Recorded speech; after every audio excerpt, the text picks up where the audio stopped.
again, everyone, and welcome to the Edge of Healthcare, lessons from leaders to put into use today. My name is Martin Cody, Senior Vice President of Sales and Marketing for Madikit Health, and I will be your host today. And today we have a guest that I've been looking forward to for a while because she doesn't know it yet, because I can't claim it because it violates certain stalking laws, but I've been following her for a while and what she has done in the industry. It is a great pleasure and honor to welcome Joy Rios to the program from Hit Like a Girl podcast. Joy, welcome. Thank you. Thank you so much, Martin. It is a great pleasure for me to be here and sharing this time with you today. I'm thrilled because what you've accomplished in a relatively short period of time is nothing short of amazing and extraordinary. And I know there's a lot of people in healthcare that have grown up with podcasts. You and I did not grow up with podcasts, and they seem to be a relatively new form, but I want to go back in your career and talk a little bit about, go back to the Bay Area, go back to where you first started developing business fundamentals and walk us through kind of college and then some of the takeaways from there and how you decided you wanted to be into quote unquote media.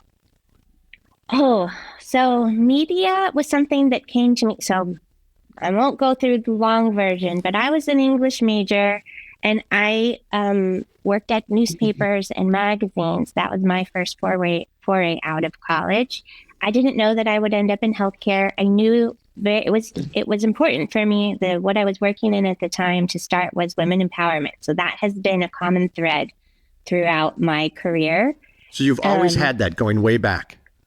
Yeah. And I was raised by a single mom. It was women in the household. I mentioned this to another podcaster, like even our cats were women, like female, like it was just a lot of female energy.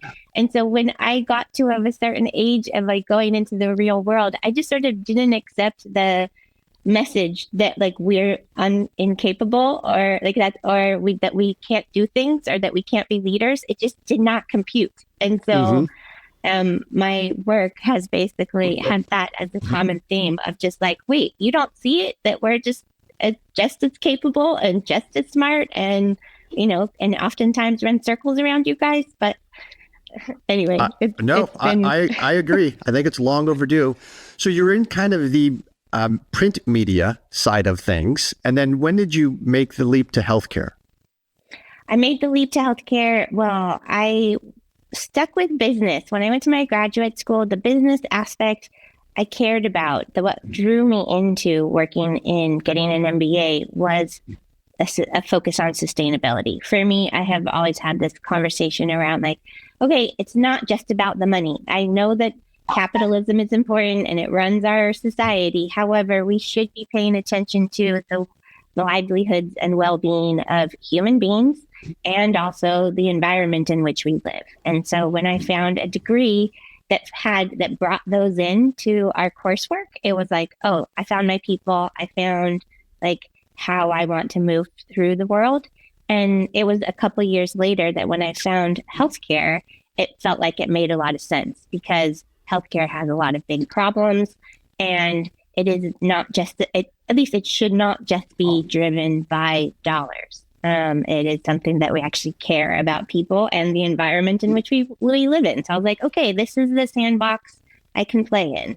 And there's so much to it. And as we've spoken, it's so complicated. I was like, I'll never get bored. This is certainly not an industry that will leave me like without a problem to solve because there's plenty here. No, it's interesting because it reminds me of an episode I recently did with Ron Irwan, co-founder of De Facto Health. And he said, if you like large, complex, intractable health problems, healthcare is an industry for you.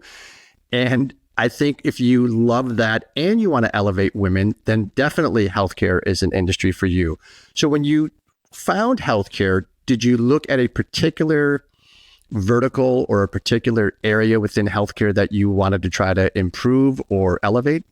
I got stuck on the value-based care aspect. So what I saw was the 5-year health IT strategic plan, and it was back from 2010 to 2015. And since then, I've been able to interview some women who helped create that, like Lygia Ricciardi. I tell her all the time when I'm like, you are responsible for my career path because it was having a strategic plan that I could see that the government had a future. And I'll share that where I was coming from was the solar industry. And the solar industry was not so stable at the time and very volatile because of the markets. And so that was something that was influencing my decision making.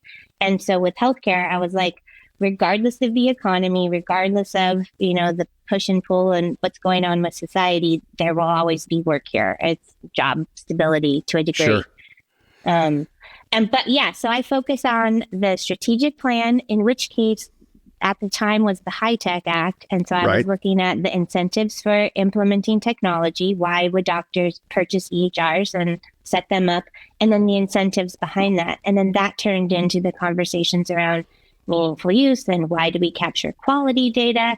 And then going into MIPS, eventually the merit-based incentive payment system and the transition to value-based care. And I figured that was a big enough problem to try to solve. Like, okay, let's change our incentives from a fee-for-service model for a fee-for-value model. And it felt like that was a pretty big problem to tackle. And then it wasn't big enough. So I decided to focus on the gender equity within, that's even bigger. Well, let's pause there for a second, because that's a world where I came from as well. As a matter of fact, some of the buzzwords you just mentioned, high tech, meaningful use, MIPS, macro, all of that, I can feel my skin breaking out in the rash. Yeah. So I remember those days. But you also talked about the incentive-based items. And I think you can juxtapose today's movement and inertia in healthcare with the No Surprises Act and what Congress and the regulatory policymakers have decided to do to both help transition to the VBC side of things and away from fee-for-service. But one of the big differences, and I'd love your take on this, is in the meaningful use legislation, there was first the carrot, there was enhanced payments for providers that adopted a meaningfully used certified medical record. Should they not do that within a specified period of time, then there was the stick, then there was the penalties. It seems with the No Surprises Act, there is no carrot. There is just stick, but yet they paused the stick. They paused the penalty payment period CMS has, and adoption has trickled to nothing. So I'd be curious your take on how do we accelerate in the industry the adoption of the No Surprises Act, specifically all of the things that benefit us as consumers, from provider data, good faith estimates, price transparency. How do we accelerate that? Well, without being an expert on the No Surprises Act, but I will also relate that to interoperability and our goals of that. And I think that they're probably parallel, where we're not seeing as much traction as we would like to be seeing. I think it's directly related to the incentives. And I used to do a lot of consulting, specifically in independent practices. And so working shoulder to shoulder with the administrative teams and understanding, okay, what is driving them? They have these reports that they need to submit, these quality measures that they're tracking. They need to train their staff. They need to update their technology and customize it in certain ways. They have to spend all this money and time and resources. So without those incentives for them to do it, the likelihood and the level of the amount of work that is on their plate on any given day. So to add more to that and say, do this so that you don't get a pay cut next year, because basically we're saying you're going to get more work to do and you're going to get paid less to do it. And that's essentially the trajectory that we're on. Right. Why should they that? It's not the best motivator for people. And it's sad to say that do we need some sort of market correction or something that forces the government to say, here's a large sum of money that we can use as the carrot? Because if we're only punishing people, I don't understand why folks would go into this line of work if there's not much redeemable about it. You're just you're going to be overworked, you're going to be tired, there's a ton of administrative work, and it's also sad. Well, and the modern statistics over the last 12, 18 months bear that out, because there is fewer people coming into healthcare from a clinical perspective. There is skyrocketing physician burnout. And I see it all the time with the work we do at Weedy as it relates to provider information. And the providers are exhausted. And if there is no motivation, could be financial, which is seemingly has worked well for a century or more. that would be wonderful. But then also to stop the penalties, I think CMS needs to take a harder look at that to, as you say, find a bucket of money or somewhere to incent people to improve the system for everybody. And that would be desirable motivation. And motivation actually leads me to my next question for you. What motivates you? Oh, I'm motivated by seeing a culture shift. Like when it's big. I'm just like, I would like to see different results of different. When I want to see a change in our culture, which shows more underrepresented, and it's basically systemic change, right? And like we have built our world and industry and society on systems of oppression and systems where people have absolutely been left out of the conversation. And specifically when it comes to healthcare, and we're talking about outcomes and things that, we say that we care about these communities and, their health, care in general, like we can't have both that say, oh, we really, really care about you, but you don't have a position to have an opinion about the decisions that are made about you. And we're going to be very controlling over, the budget and the research and, all of the things that impact you. And so I just feel like we're taking crazy pills, like for people that don't fit in to the demographic of who's in charge. And I would like to see that change. And I recognize that that is a big goal and it's not the kind of thing that changes overnight. And so when my feet hit the ground in the morning, I think to myself, like, what's the biggest impact I can make today? And sometimes it's not that big of a deal. Sometimes it's just a conversation that gets to bigger, like a larger set of ears than what I probably imagined. Well, it's interesting because I think if people are listening that are considering a career in healthcare or considering whether or not they should leave healthcare, it would be helpful to learn from someone who's been doing it where you have. And I'd also like to ask, Simon Sinek famously asks, find your why. So what is Joy's why as related to addressing this, both inequality in healthcare and certainly providing a platform to elevate women? Well, I think my why has to do with forward thinking and thinking about the future and it's not even just future generations, like 7 generations from now, like the campground rules. Leave it. I would like to leave this place better than I found it. And, if I could have an impact to make a difference for young, girls 100 years from now, that they get to say like they're not experiencing the same thing. That's part of it. I'm like, I don't want our kids to be fighting the same fight. My mom has been sharing with me, and I didn't have that close. My grandmother passed away when I was 3 months old, so I didn't have a relationship. But from what I hear, it was a struggle, and it has been so much of a fight of like just finding your place in the world. And if there's anything that I can do in my power to prevent women in particular, to be having that same problem, like I'm sure they're going to be up for a fight, but they shouldn't have the same fight. Like no. I wish that we could make some progress so that at least they're like kicking the can farther down the road and we're not just on repeat of the same cycles. It is interesting when you pull up newspapers from 30, 40, 50 years ago and you read the headlines and you would swear it's today's newspaper. Yeah. And you think to yourself, how on earth can we still be fighting these same problems? How on earth can the Cubs continue to miss the playoffs year after year after year? It's infuriating.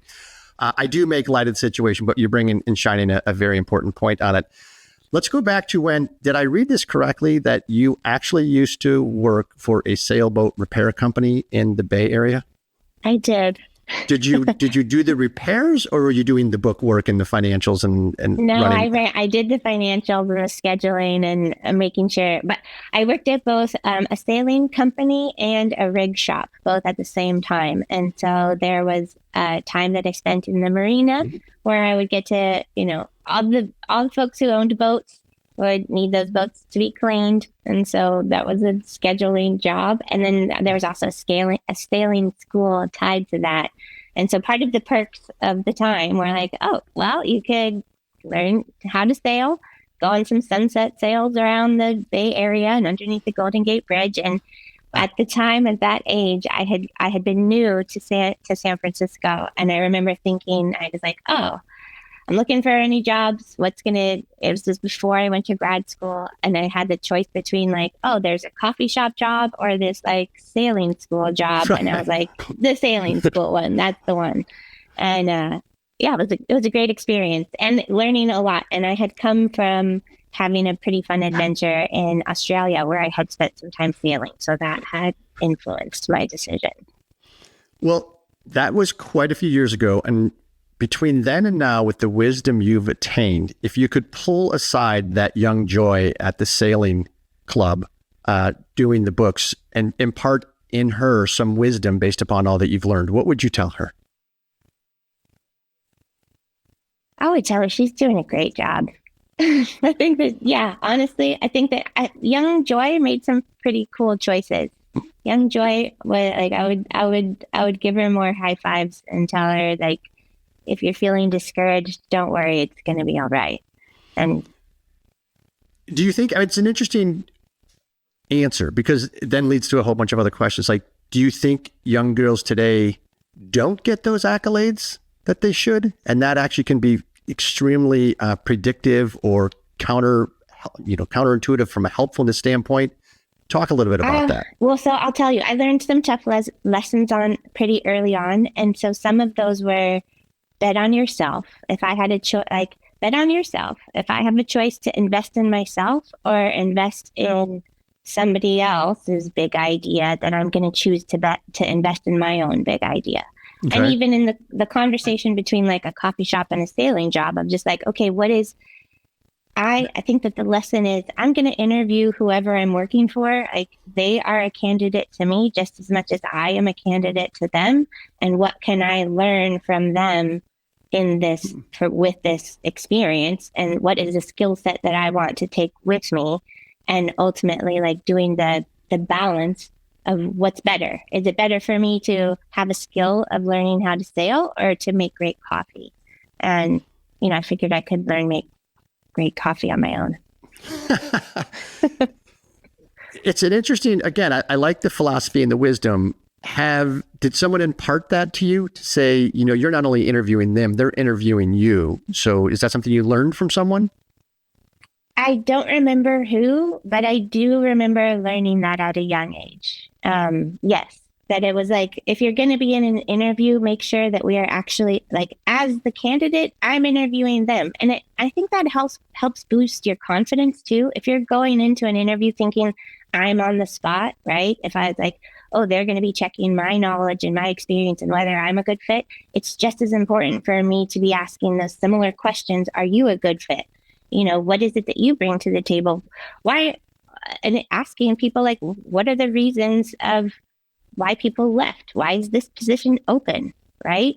Is there a culture? Is this a good cultural fit? Am I, I feel like it is a conversation, and most people going in, especially at a young age to interviews, might feel intimidated, but to give them that something that like, no, it's okay. You're interviewing them just as much. It's a two-way street. No, I agreed. And you can potentially learn more from the interview than they can. So I like that aspect. The entrepreneurs of which you obviously are one, talk to me about when you started this Hit Like a Girl podcast, because it was, 6 years ago. So that's impressive. And how did you come up with the name? Granted, it's something my brothers heard all the while growing up as regards to Hit Like a Girl, but walk us through how you came up with the name and when it clicked and you decided, you know what, I'm going to launch a podcast. Okay. Well, I will try to tell two stories simultaneously because there is a lot happening. I had been consulting at this company doing a lot of MIPS consulting, right? Mm-hmm. And so we were leading a team, and somebody who was also on the leadership, she and I kind of a year before we had this life change. So we're going to go 7 years back in time. She and I were like, you know what, we're doing all this consulting, but there's something that's missing. I think that we could do better. And she and I had set aside, we came up with a name for our company. We got a tax ID number and we just set it aside. We didn't do anything with it. We were just like, someday this might come in handy. Right. And a year later, And within that year is where I had gotten the inspiration. I had this, little chirp on my shoulder telling me that podcasting is something that I wanted to do in the future, but it just didn't really make sense. How could I have this job where I'm representing an organization and also go in and be like a thought leader, but on my own? It didn't really have the right timing, and it's also quite a risk. And so a year later, the company that we had both been working for laid off our entire team, and it gave us all in a phone call, 25 of us were just yep, this is your last hour. Your severance check is arriving right now. And before we get off this call, some FedEx will be there to collect your computer. And so everything happened very, very quickly. And so Robin Roberts, my co-founder of Chirpy, we're like, all right, it's time. Here we go. So Friday, we all got fired. By Tuesday, we had our first contract and had scooped up several of the team members. And then, and since the company had no longer wanted to do the consulting business we were in, we were able to scoop up the clients too. And so we had just a business in a box, with experts and relationships and clients within a week, which it was the biggest blessing in disguise. And I was able to use, selfishly, I was like, turns out I don't really want to actually talk about MIPS all day, every day. No one does, by the way, just sharing that. Perhaps we can use this podcast as the marketing arm of our business. And so it kind of went in tandem. And at the time, I had gone to a conference that I was claiming to be the future of everything. And when I had gone, I was like, hey, the future is missing women. I think this is a problem. And right. So, the Hit Like a Girl, I think I was an English major, so really thoughtful about themes and names and storytelling and whatnot. And Health IT is the acronym that we had been working on. And then Like a Girl just kind of came in. But I will say the caveat, we had to get a trademark, which is most podcasts don't include the word podcast or pod in their name. We have to do it because there's a drumming contest that is called Hit Like a Girl for girls who play the drums. And so we have to not compete with them. So we include pod in the title and whenever we hashtag or anything like that. But yeah, that's where it came from. And I essentially there was some pushback. So some people yes, it's clever. Yes, it's funny. Great name. But on the same side, it has this meaning. And some people would say are you claiming weakness? You're pointing out all the weaknesses of women and you're going to highlight them on your podcast. I said, absolutely not. It's the opposite. And it's been really interesting to just sort of say Like a Girl. And even though without having much of an explanation, seeing what kind of conversations come from that, right. Because you can hear and feel it in the culture that of course I'm familiar with that phrase, but we liken it to a weakness or being bad at something. It's derogatory. It's derogatory. And this is my effort of reclaiming it and saying, no, absolutely, this is empowering. And Like a Girl should have a different, intonation in somebody's brain when they think about it. I think it's fascinating. And that story has produced two questions. And it deals with kind of entrepreneurialism, personal drive, fortitude, persistence. So you were all let go at the same time with seemingly probably the most organized, orchestrated event that the company had carried out in its history, because to have FedEx trucks show up at a certain point in time, and yet you didn't have a woe is me moment or, I'm the victim and sulk and be depressed for any length of time. You used it as a catalyst. Where did that desire, ability, motivation come from? I had a conversation recently, and I will credit my mother, where she had this phrase that she would tell my sister and I, that there are no victims, there are only volunteers. And that was something that it was expressed in bad things will happen. bad things will happen to any and all of us, but how we react and how we respond and how we choose to move forward after the fact is what really matters. And so it's a practice, right? Of just like when things, it's funny. It's been a blessing and a curse because there have been times when like I feel like the world has sort of imploded for me, and then people will just assume like, well, you always land on your feet, like that's just the way that you do it. I'm able to like turn, a piece of coal into a diamond, which is a great skill to have. However, it can be pretty lonely and isolating at times, having to like with the pressure of turning that piece of coal into a diamond. There's a great phrase, no pressure, no diamonds. They don't just happen automatically. There's a lot of pressure required. Yeah. And I think that part of that practice is building up a trust. And it's not necessarily a trust in anybody else. It's a trust in oneself. And the trust is that I can handle this. The trust is whatever comes my way, I'll be able to figure it out and I'll be able to navigate this. So I am actually a pretty good person when it comes to like emergency situations. I'm one of those like level-headed folks that can get through it.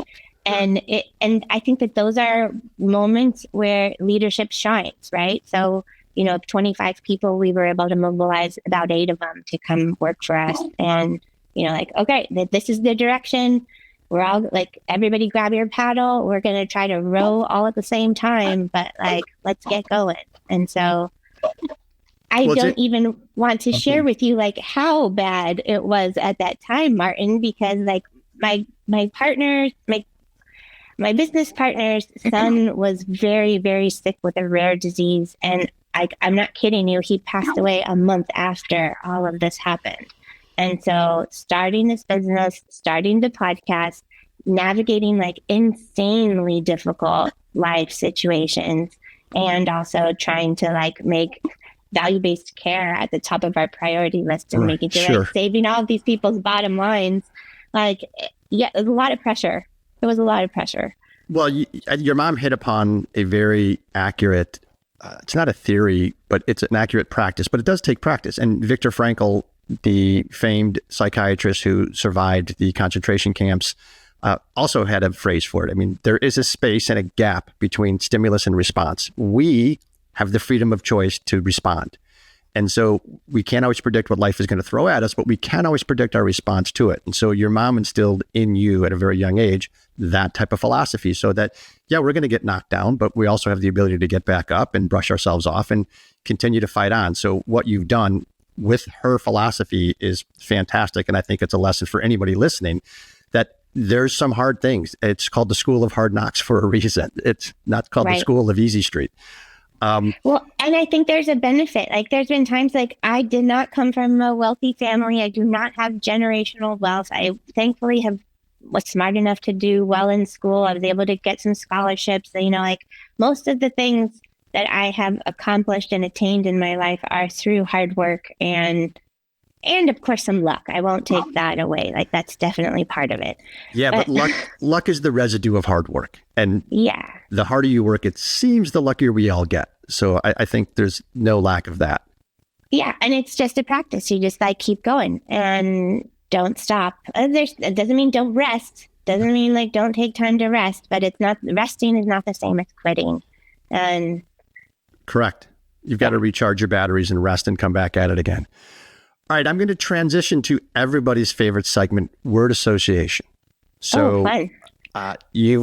You probably played this game as a child, or certainly inside the actor's studio, remember the 5 questions at the end of each episode. It's a little bit like that. So I'm going to say some phrases or words, and you have to say the first thing that pops in your head, good or bad. And it could be a word that you respond with or a sentence. You ready? Yeah. DEI. Belonging. Baloney. Okay, I like it. No, not baloney. Belonging. Oh, belonging. Slight difference there. Very different. Belonging. Good. All right. Social ROI. Oh, I guess I think of social determinants of health. I don't have a specific word that comes with that one. Interesting, because I love asking people that are so prolifically successful in the social world, from marketing, from podcasts and stuff like that, what social ROI means to them, because there's still a great many people in leadership, unfortunately, that believe there is no ROI to social. There is no ROI to.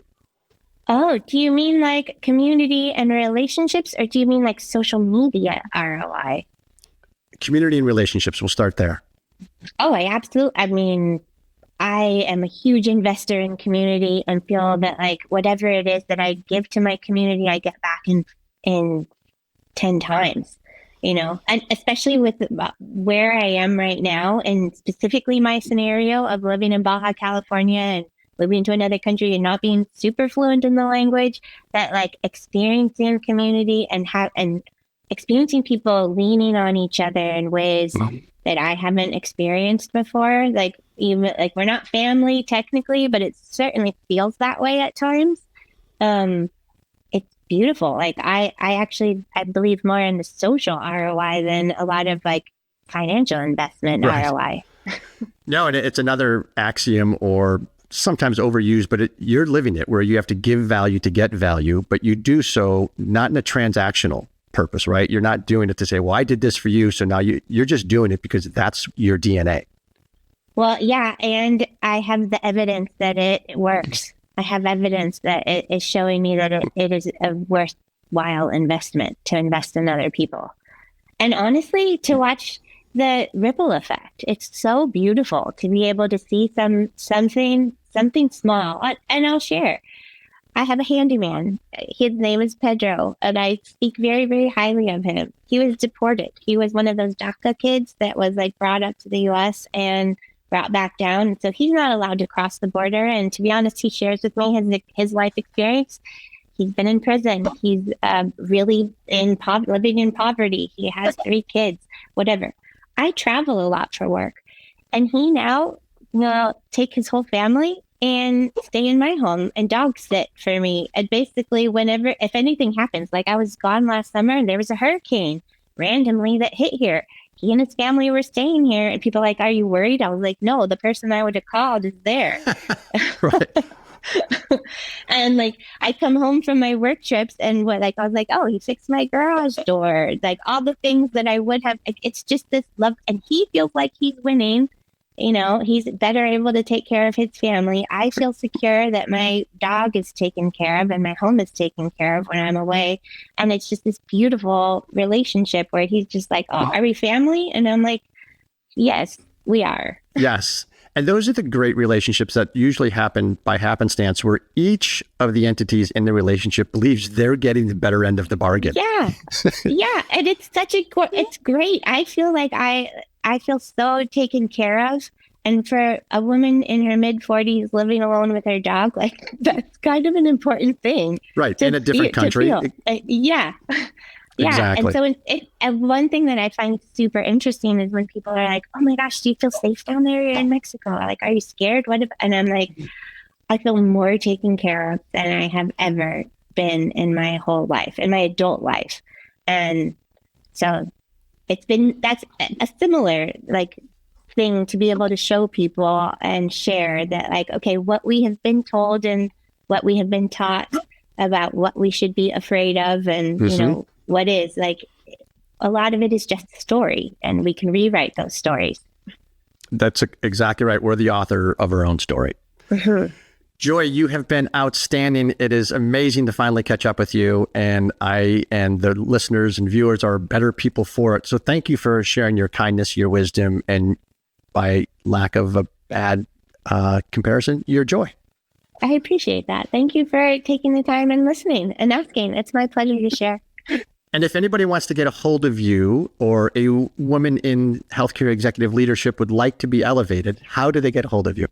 I would recommend, well, you can always email me. I'm joy@hitlikeagirlpod.com. So that's the easiest and most direct access to me. But 2 websites, Hit Like a Girl Pod, as well as likeagirlmedia.com. So if somebody is a thought leader and is trying to get down the podcasting journey, I am all about trying to support them on that journey. So awesome. Yeah. Thank you again. And one big takeaway, folks, is definitely bet on yourself. Joy, I appreciate it so much, and I hope to cross paths with you soon. I hope so too. Thanks, Martin. All right. Take care.